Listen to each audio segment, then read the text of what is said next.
in March to now? Kind of how did this all come about? Well, it's been a very active 5 or 6 months, whatever it's been. Every day we've come in here with the attitude of trying to get this better, to make this team as competitive as it can be right away, while also trying to build a team that's going to be competitive for the long haul. So every day we just try to find ways to get better, try to find ways to improve our roster, improve our process. Whether it's free agency, whether it's the draft, whether it's workouts, whether it's going back on guys that have been hurt. We try to look under every rock and find every opportunity to improve, and we're trying to do that as fast as we can.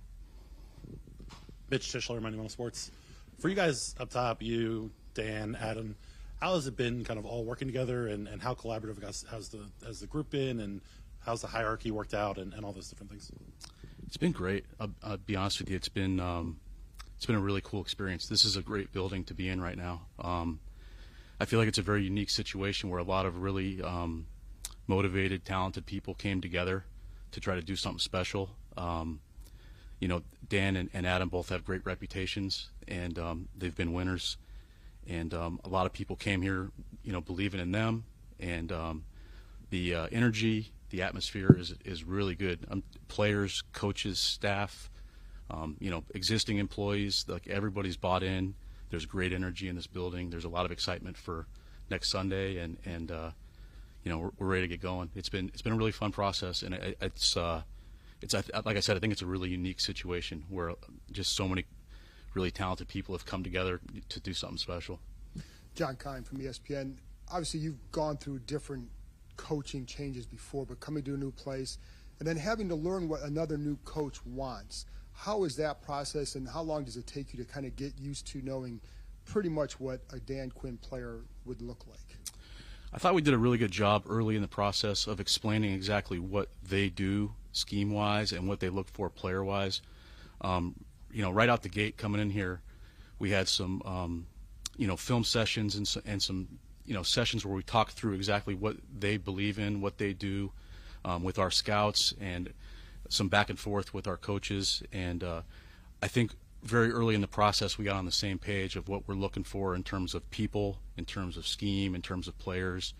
So I think that was really important that we did that. I think that from the start we've been getting the kind of players that we want here, both athletically and in terms of intangibles. And then last thing, when you're going through this, and you went through it with Dan Campbell and all that, what lessons you learned from maybe some of those experiences there that you can apply here as far as building a roster and the process and the patience maybe you have to have? Going back to, you brought up Dan Campbell, and I think there's a lot of similarities between Coach Campbell and Coach Quinn in terms of they really believe in team, they really believe in brotherhood, they really believe in, character and love of football. I think that the kind of people we're trying to get here believe in football. They believe in work. They believe in team first, and just that mentality that you see anybody, anywhere, anytime. There's really people that love to be around the game day in and day out, and I think that's what we're trying to do here, and it's similar to what I've done in the past. Barry Svrluga from the Washington Post. Lance, you left a place you'd been for a million years for something of an unknown, and some of that had to be because Adam was making the hire. I wonder what attracted you to him then, and what you've learned about him in the few months you've worked for him. Well, we became very good friends just through scouting, honestly. Probably the last 12, 15 years we've been really good friends. We've never worked together, obviously, but we've seen each other a lot at scouting events, and just developed a really good relationship and friendship, and kind of a mutual respect for each other. And I always kind of felt like if he got an opportunity that he'd want me to go with him. And when he got it, he surely did, And it wasn't an easy decision, just as long as I had been there and as I guess deep as my roots were there. But it's also something that was very exciting to me. And talking to Josh Harris and Adam and Coach Quinn, it just felt right, and it felt like the time to go for it. And it's been a really special experience so far. What have you learned about him as a worker? he's a tireless worker. He really is. He's an absolute grinder. He's very forward thinking. Every day he comes in with a new idea, with a new approach to try to get us better. Like every day you walk in the building, he's thinking, how can we get better? How can we get better? And sincerely, like that's his mindset every day walking in the door is, how can we get this thing better? How can we be competitive? How can we win? How can we be an elite team as fast as possible? So, he works really, really hard, and he cares a lot. Nikki Jafala with the Washington Post. You mentioned the profile tapes that you guys did with Scott. Have you gone through a process like that with scouts before, or is this something that's sort of unique to Adam and Quinn? I wouldn't say it's unique to them. I think it was a little more detailed and in-depth maybe than what I'd experienced in the past. We had talked through scheme, and we had talked through, ideas and beliefs. This was a little bit more substantial in terms of, video, demonstrated, things that they were looking for. Very open communication with the coaches and scouts. It was very thorough, and probably more so than anything I've ever been through prior. Ben Standig with The Athletic. Just to follow, I guess, on that, I don't know if this is state secrets, but is there an example from either the draft or free agency of finding somebody based on what they were looking for that comes to mind? I can't give you a specific example. Like I feel like everybody we drafted and everybody we signed to some degree met those criteria. Whether everybody checked every box, I wouldn't say that, but we try to get the right people that fit the scheme for what we're trying to do, and everything that we did in terms of signing or drafting was intentional with that in purpose. And you guys made the trade yesterday for John Ridgway. Again, I know it probably can't say a ton, but like the process of that, obviously you guys were making some phone calls or teams were calling you. Mm-hmm. How did that kind of transpire? What for you guys are you thinking about? Is it purely short term? Is it long term? What kind of going through the process as you're kind of going through this? Because I imagine you were on the phone a lot. Yeah, I mean, John had interest throughout the last couple weeks, and I think you always weigh your options and try to make the best decision for the team, and also I think it's really important for Dan and Adam to do right by our players. I think that's why players want to play for them. They know that they're going to always do what they think, is the best thing for them. And in the end, I think it might have been the best thing for John, to get a new opportunity, maybe a scheme that fits him a little better. And it was an opportunity for us to do what we thought was probably best for our organization.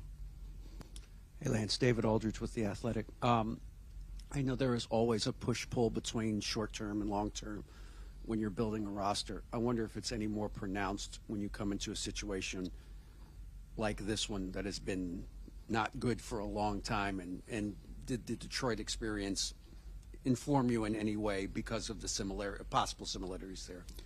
Yeah, I mean, it's a delicate balance of trying to – nobody wants to lose. We want to be good right now, and we're trying to do that while also trying to be good for the long term. I think my experiences in the past have been a benefit to Adam and Dan in terms of conversations and what I've experienced, how I've just what I went through in the last 3 or 4 years. I think that what I've said to them has resonated. But I think that we're trying to win now and do it the right way where you're able to sustain it as well. You had good quarterbacking in Detroit with Stafford and then Jared. I wonder how much, when you're okay there, mm-hmm. how much that kind of accelerates rebuilding or sustaining. Yeah, I think that's a huge part of it. When you have that, it allows you to do so many things because that's obviously the most important thing that you can have. And when you're comfortable there and when you feel like you have the ability to win games with that person, it allows you to really explore every option outside of that. So this is a unique situation where we're going with a young guy and we're very excited about that. So it's a little bit like, I guess, the Stafford experience, but I don't know. I feel like we're a better team here than we were at that point in Detroit. So, but yeah, the quarterback situation allows you to do so much when you feel comfortable there and when you feel excited about what you're doing. Hey, Lance, Donna Hopkins, Pro Football Plus. When you look at this current roster headed into the regular season and you dissect it, look it over and over, and you talked about constantly trying to be better, or is this roster where you envision it to be, or is it still some tweaks that you like to see? I'm excited about where we are. I think we're always like we said, we're always trying to get better. But I'm excited with what we've done. I feel like we've worked really hard. We've done a lot of things in every avenue possible, whether it's free agency, whether it's the draft. I feel like it's a good balance of new and old. I think there's 22 players from last year's team on this one. So it's some guys that have been here that have shown that they want to be here and that they've earned a spot on this team. But there's also a lot of new energy and a lot of new excitement from the outside. So it's a cool blend of existing players and new talent. Overall, like I said, I feel really excited about where we are in the process. Probably we probably were able to do a little bit more in this 6 months than I thought we were going to be able to in terms of player acquisition and getting to where I think we're going to be a fun team to watch. So yeah, it's been a great 6 months. I'm really happy with where we are. Hi there, Lance. Hi. Candy Waller with Bowie TV, and forgive me if this question was already asked. I came in a bit tardy to class today. So, when you talk about the type of players that fit this organization and the scheme and everything, what are some of the intangibles that you all are looking at with kind of the ideal player for this organization? I mean, I feel like at their core they have to love football, and they have to love to work, and they have to love to be in the building. It's not just game day; it's a process, and they have to love the process. It's not for everyone. This is a demanding environment, and it's a team environment. It's not. It's about winning games as a team and about working hard together. And I think those are the core traits that we look for: people that love football, that love to be around each other, and love to work.